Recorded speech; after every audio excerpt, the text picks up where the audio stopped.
지난 1월 말이었던가요? 띵크탱크인 최종엔 학술원에서 북핵 위기와 안보 상황 인식이라는 제목의 여론조사 결과를 발표를 했는데요. 무려 76%가 넘는 응답자들이 한국이 자체 핵 무장을 하는 것을 찬성한다 대답을 한 겁니다. 북한도 그렇고 이쯤 되면은 우리가 핵을 좋아하는 민족인가요?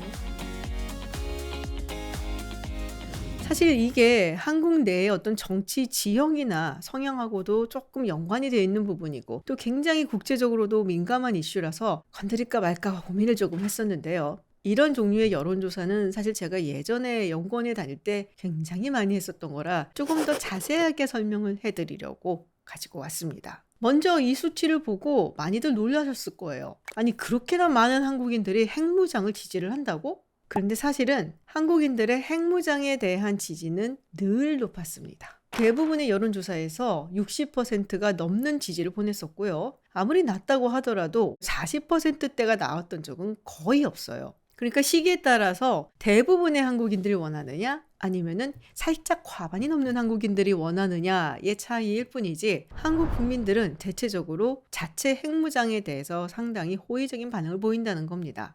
그럼 우리가 도대체 왜 핵무장에 찬성을 하는지 찬성하는 이유에 대해서 먼저 이야기를 해보도록 할게요. 사실 이 자체 핵무장과 관련된 여론조사들이 굉장히 많이 나오고 있어서요. 그 중에 한 가지를 제가 가지고 와봤습니다. 작년 2월에 미국에 있는 띵크탱크인 시카고 카운슬에서 발표를 한 조사인데요. 다른 것보다 이 조사에서는 핵무기를 가지는 것을 찬성하는가 반대하는가 외에도 다른 여러 가지 또 질문들을 해서 좀 더 쉽게 이해를 할 수 있을 것 같아요. 거기 내 이름 나와. 제가 2014년에 했었던 조사에 대해서 인용을 하면서 제 이름이 나와요. 핵무장을 하는 것에 찬성하는 이유로는 보통 4가지 정도를 상정을 합니다. 먼저 첫 번째, 최근 들어서 북한의 도발이 점점점 심해지고 있죠. 근데 여기서 북한의 핵 위협에 대응하기 위해서 우리도 핵무장을 해야 된다라는 이야기를 할 때 중요한 것이 몇 가지가 있어요. 첫 번째로는 과연 북한이 핵을 포기할 것인가? 북한이 만약에 핵을 포기할 것이다 라고 생각을 한다면 굳이 이 시점에서 우리까지 핵무장을 할 필요가 있다라고 생각은 덜하게 되겠죠. 하지만 만약에 북한이 핵을 포기하지 않을 것이다 라고 여기게 된다면 우리도 핵무장을 해야 되는 게 아닐까라는 생각을 좀 더 할 경향이 있습니다. 그런데 상당히 많은 한국인들은 북한이 핵을 포기하지 않을 것이다 라고 바라보고 있어요. 사실 북한이 핵 개발을 시작한 지도 벌써 몇십 년이 지났고 그동안 경제협력이라는 당근을 주기도 했고 또는 압박을 주기도 하면서 여러 가지로 이를 저지해 보려고 했는데 모두 사실 실패로 끝났죠. 사실 북한이 경제 제재를 겪으면서까지 핵무기를 개발해 놨는데 이걸 왜 포기하겠어? 라고 합리적으로 생각을 해볼 수도 있죠. 그리고 그 외에 여러 가지 국제 정세도 한몫했다고 할 수가 있습니다. 핵을 보유했다가 포기한 국가라든지 혹은 그 국가의 지도자들이 어떤 식으로 귀결되는가를 우리가 몇 번 봤었죠. 그렇기 때문에 북한 입장에서는 이 핵을 포기할 이유가 없다라고들 생각을 많이 하는 것 같습니다. 또 러시아의 핵 위협 때문에 서방 측의 어떤 행동이 우크라이나 전에서 제약이 가해지는 것을 봤고 그렇다면 더욱더 북한이 핵을 포기할 이유는 없는 거겠죠. 그렇다면 과연 북한은 핵을 사용할 것인가? 핵을 가지고는 있지만 이게 뭐 정권 유지용이지 진짜로 사용하려는 마음은 없다 라고 많이 믿는다면 북핵 위협 때문에 우리도 핵무장을 해야 된다라는 생각을 좀 덜하게 되겠죠. 반대로 정말로 북한은 자기들이 가진 핵을 사용할 것이다 라고 믿는다면 우리도 핵무장을 해서 이걸 억제해야 된다라고 생각하는 경향이 높아질 겁니다. 사실 예전에는 핵무기를 그저 정권 유지 차원에서 가지려고 하는 것이다 라고 믿는 사람들도 꽤 있었는데요. 최근에 다른 여론조사에서 조사한 것에 따르면 우리나라 국민의 약 59% 정도가 전쟁이 난다면 북한은 핵을 사용할 것이다 라고 생각을 하고 있습니다. 자, 그렇다면 북한의 핵 위협을 우리가 핵무장을 해야 된다는 이유로 꼽은 응답자는 얼마나 되느냐? 23%입니다. 적지는 않은 숫자이지만 아주 중요한 이유는 아닌 걸로 우리가 볼 수가 있죠. 자, 그렇다면 다른 어떤 이유들이 있을까요? 한국의 자체 핵무장을 지지하는 또 하나의 중요한 이유로 꼽는 것이 미국이 제공하는 핵우산 그리고 안보 공약에 신뢰를 갖지 못해서다라는 이야기가 있습니다. 사실 이 부분은 외신에서 굉장히 많이 다루더라고요. 얼마 전에 CNN에서도 그런 비슷한 뉴스가 나왔었죠.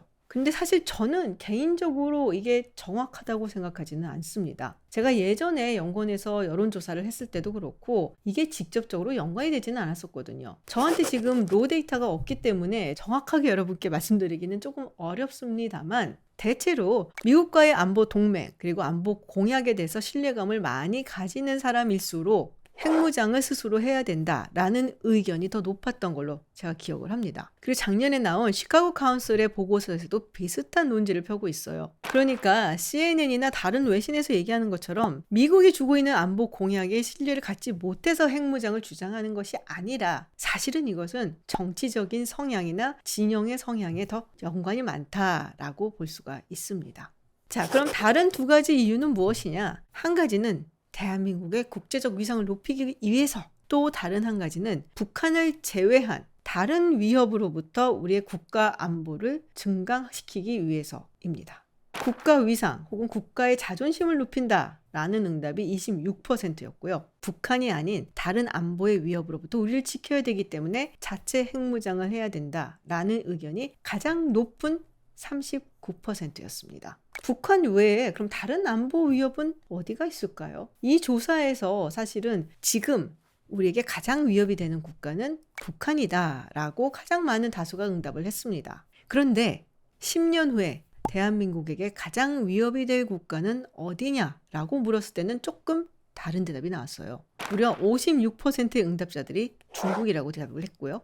북한 같은 경우는 그의 절반도 되지 않는 22%였습니다. 그렇다면 중국의 위협에 대비하기 위해서 우리가 자체 핵무장을 해야 된다라고 여기는 것일까요? 사실 이건 너무 직설적으로 연결을 한 것이고요. 다른 것보다도 현재 이 동북아시아에서의 안보 상황이 굉장히 혼탁스럽죠. 중국의 위협은 점점 더 커져가고 있고 대만을 언제 침공할지도 모른다, 그런 불안한 예측도 있고요. 그렇게 된다면 한국에도 분명히 그 여파가 있을 수밖에 없는데 이런 상황에서 우리의 안보를 더 증강시키기 위해서 무엇을 해야 될까? 뭔가 한방이 필요한 것이 아닐까? 라고들 일반적으로 생각을 한다고 볼 수가 있죠. 국가 위상을 높일 수 있다라는 부분도 상당히 흥미로웠습니다. 사실 이 강대국만이 가지는 것이 핵무기다라고도 생각을 하고 있기 때문에 핵무기를 가지면 우리도 강대국이다라는 어떤 그런 자부심이 생길 수 있다라는 거죠. 심지어 물론 굉장히 작은 차이기는 하지만 이것이 북한의 핵 위협에 대응하기 위해서 자체 핵무장을 해야 된다라는 응답보다도 조금이나마 높습니다. 자, 그렇다면 중요한 것은 핵무장이 가능한가? 입니다. 사실 많은 것을 희생을 한다면은 못하란 법은 없죠. 그렇지만 희생해야 될 것들이 무엇인가에 따라서 또 의견이 달라질 수는 있습니다. 아마도 NPT라는 것을 여러분 들어보셨을 거예요. 핵 확산 금지 조약 혹은 Non-Proliferation Treaty라고 줄여서 이야기들을 많이 하는데요. 기본적으로 비핵 국가가 핵무기를 보유하는 것을 금지하고 있죠. 그리고 이미 핵무기를 가지고 있는 핵 국가는 비핵 국가에게 기술 이전을 해주면 안 되고 핵기술을 더 발전시켜서도 안 되고 핵실험도 하면 안 된다. 제한을 둔 그런 규약입니다. 우리나라는 1975년에 가입을 했고요. 북한도 1980년대에 가입을 했습니다. 그런데 1993년 북한이 돌연 NPT에서 탈퇴하겠다라고 선언을 하죠. 당장 탈퇴는 하지 않았지만 10년 후 2003년 결국 북한은 NPT를 탈퇴를 합니다. 우리가 만약 핵무기를 개발하겠다라고 하면 당연히 NPT를 탈퇴를 해야 됩니다. 그리고 국제사회 지탄, 그리고 경제 제재에 직면할 수도 있죠. 그래서 사실 NPT에 가입했는데 어떻게가 아니라 NPT를 탈퇴하고 난 다음에 한국이 맞닥뜨려야 될 여러 가지 국제사회 지탄이나 경제적인 제재를 우리가 과연 극복할 수 있겠는가라는 게 이슈입니다. 지금 우리가 핵무장 이야기를 할 때 미국이 반대해서 안 된다라는 이야기들을 하는데요. 실제로 정말 핵무장 얘기가 나오면 가장 강력하게 경제 제재를 하고 반대를 하고 비난의 목소리를 내는 국가는 중국일 겁니다. 여러분들 사드를 배치할 때 그 당시 중국이 어마어마한 한한령과 함께 비판의 목소리를 냈던 거 기억들을 하시죠? 사드는 기본적으로 방어용 무기입니다. 그런데 핵무기는 완전히 차원이 다른 무기죠. 모르긴 몰라도 사드 때와는 비교가 안 될 정도의 경제 제재가 있을 가능성이 높습니다. 중국은 예전부터 항상 한반도의 비핵화 이야기를 해왔어요. 그러니까 북한뿐만이 아니라 한국에서도 핵무기는 없어야 된다라는 이야기를 하고 있는 거고 사실은 그걸 더 넘어서서 미국이 제공하는 핵우산마저도 없어야 된다라는 것이 중국의 일관된 주장입니다. 그리고 이런저런 이유 때문에 우리도 핵무기를 가지면 어떨까라는 생각은 있었을지언정 실제로 그걸 가져야겠다라고 강력하게 지지를 보내거나 생각을 했던 적은 별로 없었던 것 같아요. 제가 2014년에 영원에서 했었던 조사가 하나 있었는데요. 핵무장을 하는 것을 찬성하는 사람들에게 그 이후에 여러 가지 제재라든지 어려움이 있을 것이다 라고 알려준 다음에 조사를 했을 때에는 핵무장에 대한 찬성률이 많이 떨어지는 것을 볼 수가 있었어요. 그런데 이거는 이미 벌써 한 10년 전쯤에 한 조사입니다. 그때하고 지금은 상황도 조금 다르고 그리고 사람들의 생각이 또 어떻게 변했을지 모르는 일이죠. 더불어서 요새 북한 그리고 중국의 위협이 점점 증대되면서 최근 들어서는 여러 가지 외교 전문 잡지라든지 또 외국의 심층 기사 등에서 지금 만약에 한국이 핵무장을 하겠다라고 선언을 한다면 과연 이것을 미국이 막을 수 있겠는가? 지금이 오히려 한국이 핵 개발을 원한다면 할 수 있는 시기이기도 하다라는 이야기들이 조금씩 나오고 있어요. 예를 들어 인도 같은 경우 1974년에 처음으로 핵실험을 합니다. 그리고 파키스탄이 핵무장을 시작을 하니까 1998년에 다시 한번 핵실험을 하죠. 여기에 미국의 클린턴 대통령이 인도에게 여러 가지 제재를 가하게 됩니다. 그런데 부시 대통령 들어와서 미국은 인도에게 가해졌던 제재들을 모두 내려놓고 그리고 인도와의 협력 관계를 구축하게 되죠. 이런 과거의 사례들을 보건대 지금처럼 중국을 견제하기 위해서 동맹국들이 아주 필요한 이런 시점에서 한국과 같이 정말 중요한 미국의 동맹국이 핵무장을 하겠다라고 선언한다고 해서 과연 미국이 예전에 이야기했던 것처럼 강력하게 제재를 할 수 있겠는가? 라는 질문을 던지는 겁니다. 미국이 대만이나 남중국해에서 중국과 대치를 해야 되는 상황을 가정했을 때 한국이나 일본이 더욱더 강력한 군사 국가로 거듭나는 것이 미국에게 그렇게 나쁘지 않은 일이다라고 생각을 하는 사람들도 있다라는 거죠. 그럼에도 불구하고 미국의 결사 반대를 하는 이유가 있습니다. 한국의 핵 개발이 가지고 올 도미노 때문이죠. 만약에 한국이 핵무장을 하겠다라고 선언을 하고 핵 개발을 한다면 당연히 일본이 그 다음을 따를 겁니다. 그리고 일본이 본인들이 핵무장을 하겠다라고 했을 때 이걸 막을 명분도 사실은 없어지는 거죠. 그리고 여기서 그치는 것이 아니라 이미 핵을 개발할 만한 기술 능력이 있는 국가들, 대만이라든지 호주 같은 국가들도 이 대열에 동참할 가능성이 굉장히 높아진다는 거죠. 한마디로 전후에 아슬아슬하게 남아 지켜왔었던 비핵화의 어떤 국제 질서가 와르르 무너지는 것이기 때문에 미국이 반대를 한다라고 볼 수가 있습니다. 네, 정치적으로도 그렇고 국제적으로도 그렇고 굉장히 민감한 문제라서 사실은 조금은 두려운 마음으로 영상을 제작해 봤는데요.